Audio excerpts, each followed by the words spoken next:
Monologue for Shut-Ins, number 403. Hey, well, the baseball strike is over. Now if we could only get the Russians to play ball too. Yeah, the good news about the end of the dispute is that at least the owners didn't have to bomb the players' maternity hospital before they settled.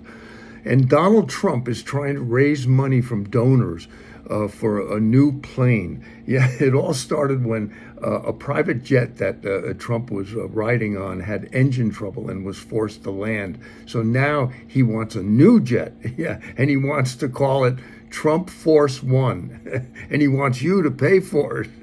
Trump Force One is actually in honor of the way Trump likes to make love, of course. The original name was Trump Forced One, in honor of his fondness for grabbing pussy.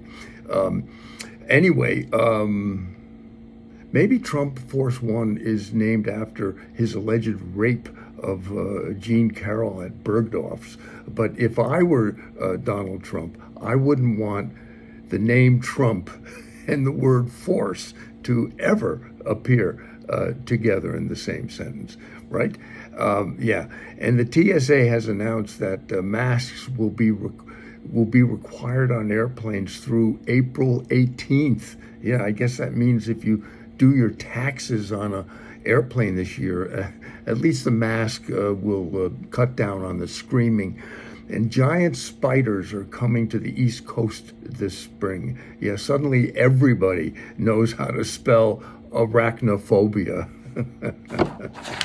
Hey, the TSA announcement was actually bad news for flight attendants. I mean, just think, it means they'll have to deal with unruly asshole passengers now for at least another month. And Florida now has an election police force. What could go wrong?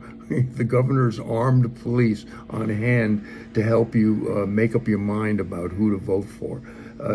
But remember the old days when it was just electioneering that wasn't allowed within 100 feet of the polls? Yeah, apparently they didn't say anything about intimidation. Yeah, I saw a statistic that said you were 5 times more likely to be audited if your salary was $25,000 a year or less. Yeah, I guess the IRS figures that if you only make 25 grand a year, you can't afford a lawyer either. Airlines are cutting flights because of added fuel costs. That's all I need on my way down to Florida this year, a plane whose gas tank is only half full. Newsflash, because of something called shrinkflation, Charmin toilet paper is now 30 sheets shorter than it used to be. Now, if shrinkflation would only do something for my hemorrhoids as well. The only good news is, I guess, is that now it's a hell of a lot easier to squeeze the Charmin. And that is Monologue for Shut-Ins number 403.